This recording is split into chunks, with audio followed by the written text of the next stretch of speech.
Well, speaking of bad ideas, and Tony Storm wrestled Jamie Hayter. And I noted that Tony Storm looks great, but it's getting late. So we go to our main event. Speaking of bad ideas. Brian, we haven't said it in a while, but you know what I say when you gimmick a gimmick. You're putting a hat on a hat. You've gimmicked a gimmick. You've put a stipulation on a stipulation. You've gone too far. I am now going to start calling Tony Khan the Mad Hatter, because I just have a picture when I see stuff like this main event. I have a picture of Tony Khan running around with 50 hats shoved on his head, one on top of another. Oh, my hats look so good. I must have more. The main event of this show was another Owen Hart tournament match. But unlike all the other tournament matches, this one was an anything goes match. No disqualification. Lazy booking. In the Owen Hart tournament. In the Owen Hart tournament. A guy noted for his scientific wrestling. And anything goes match. You know, Owen was noted for having those garbage matches. But the only match in the tournament that's anything goes, it's no DQ. It's also the first match that these two guys have ever had against each other. And it's also two baby faces. So two baby faces that have no grudge against each other, no reason to want to hurt each other, that have never wrestled before, having their very first match on free television in a tournament. You know why it's anything goes? Because a mark booked it. Jeff Hardy versus Darby Allin. Because that's what, and I don't even use I'm not using the term mark interchangeably with fan here. Because a fan would know how stupid this was to have this match in this way. A mark would not. A mark would say, oh, Jeff jumps off a lot of stuff and Darby jumps off a lot of stuff and they both paint their face. So this is a dream match, but let's have no DQ so they can do all their tricks. That's the way marks book. That is why that marks don't make good bookers. So it sounds good on paper to an amateur matchmaker, but there's no logic, there's no reason, there's no payoff.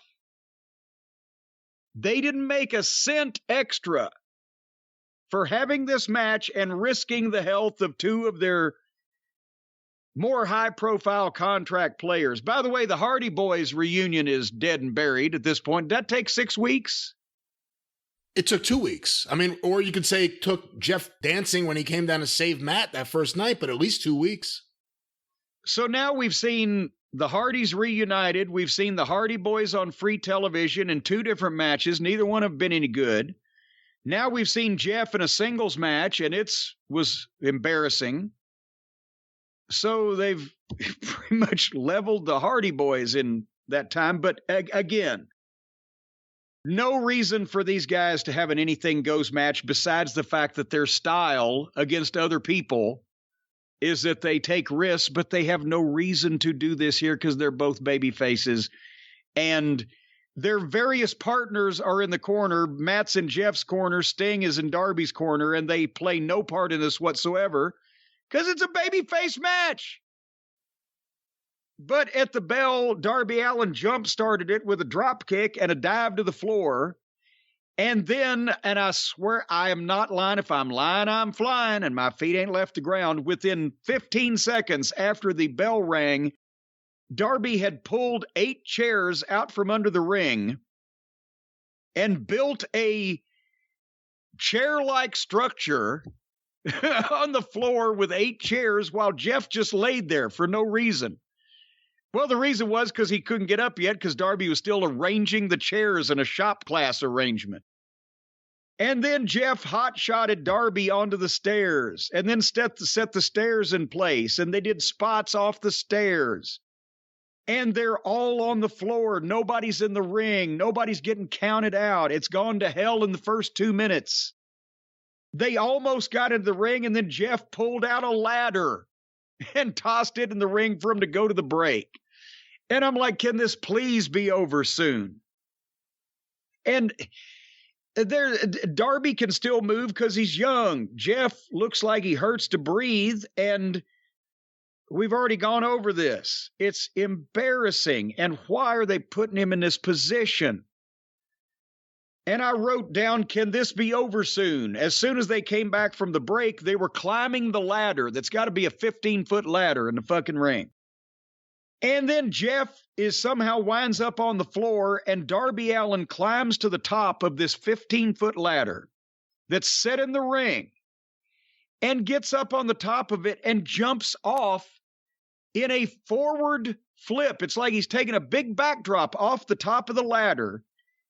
And Jeff is down there. Jeff's 200 pounds max, and this fucking moron is flying at him from 20 feet in the air.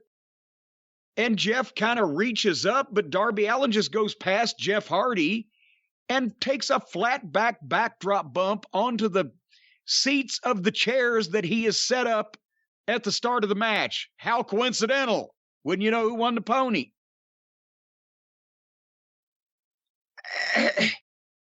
Why would Jeff stand there? Why would Jeff Hardy? Because, well, I guess because he's got no ability to say you're a fucking moron, even though he does have the veteranship and the experience and the tenure in wrestling to say, no, we're not going to do that. But he can't tell somebody that's stupid because he used to do stupid shit too, which is why he can hardly walk now and why they can't do their stupid shit anymore. But nobody else told Darby Allin, no, you're not going to do this. This is the stupidest thing I've ever seen. It doesn't belong in the match. By the way, this was not the finish. There was 5 minutes left in the show after that bump, and they both got back in the ring. I don't know what happened after that. I turned it off because I'd reached my limit. But that was not the finish. A 20-foot backdrop off the top of a ladder onto metal chairs on a concrete floor was not only not the finish, they are honoring Owen Hart by having a fucking guy choose to fall from a great height while doing something that he had no business doing. Owen didn't make that choice. He knew it was bullshit for him to be up there. I don't know what I would say to him if I ever met Darby Allin. I might cuss him. I might just laugh in his face and walk off, or I don't know if I would have the time, nor would he stay there long enough for me to tell him everything that's wrong with him.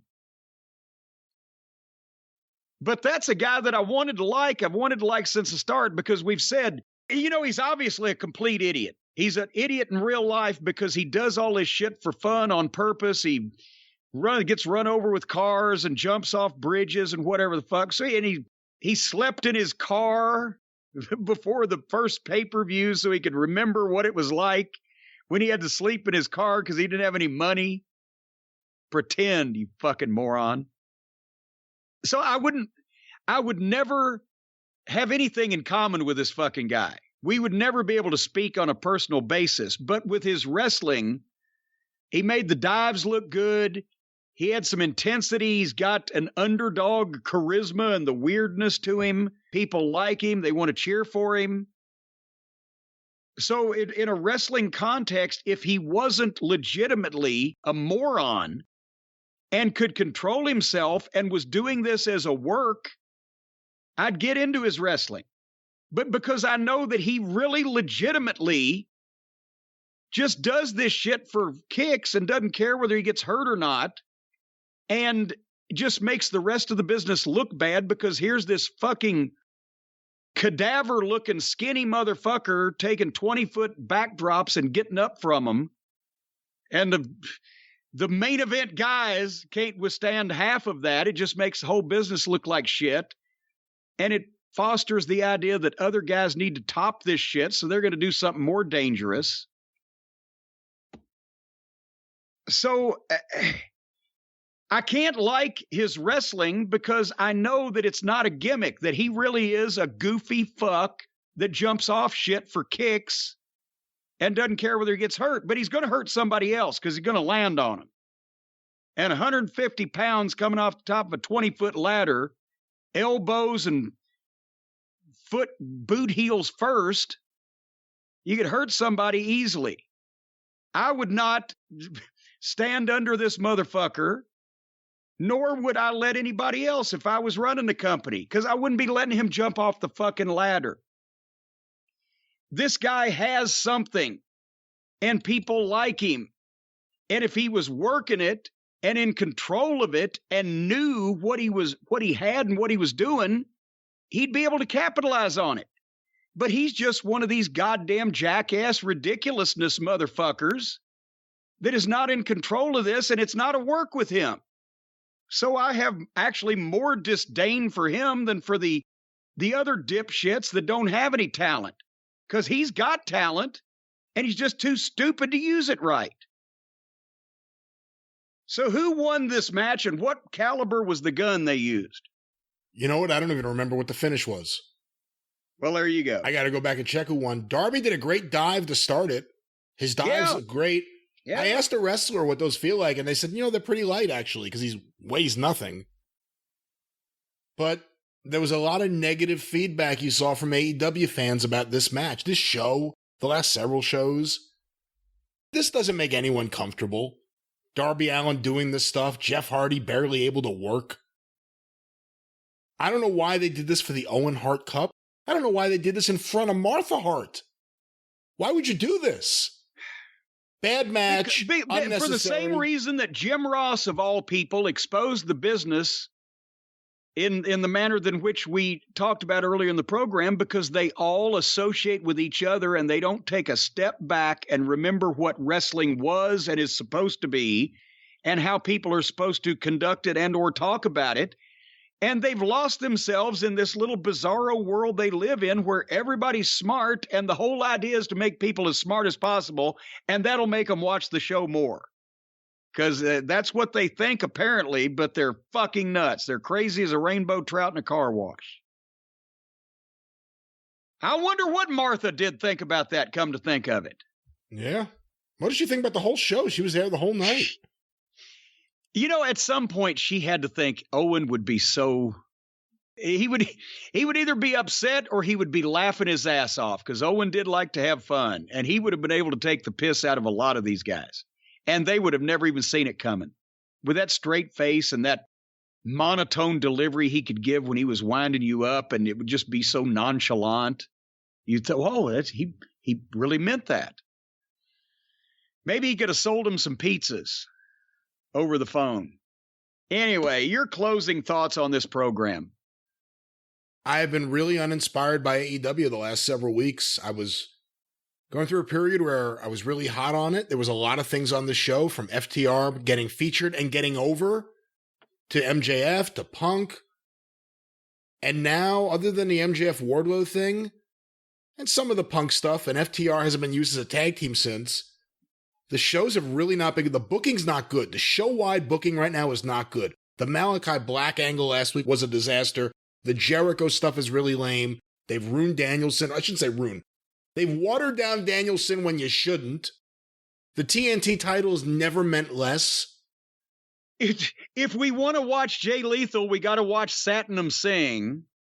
The booking has been really, really bad, and the sad thing is it doesn't affect anything. The brand of AEW and a big main event is enough to sell tickets. Yeah. Because there really isn't a big card out in front of people. What's the card for the pay-per-view? The pay-per-view's in like 2 weeks. MJF Wardlow, Punk versus Page. What's the rest of the show? I don't know. But it does. It's the AEW fan base is going to make sure, at least for the foreseeable future, that every big show performs like it's been, because they're crowdfunding this thing. It means more to them than Aunt Fanny getting a fucking heart transplant or a new pacemaker. They're going to crowdfund this thing and will it to happen on the big shows or whatever. But sooner or later, is there going to be a recession in this country? Money gets short, or the bloom comes completely off the rose, or whatever. And they're going to actually, in AEW, start having to do it the old-fashioned way and give people something that they'd actually want to specifically see in order to purchase the ticket or buy the pay-per-view or whatever, rather than just, oh my God, it's AEW and it's a show. We must partake. because that's only going to last so long. And everybody every name they sign, every new talent they bring in, there's more talk about them, anticipation and buzz around them and excitement for them on their debut than there ever is again, because people are going by their reputation before they got there. And then they debut, oh, he's here. And then they see him 3 or 4 weeks and they go, oh, yeah. So we'll see.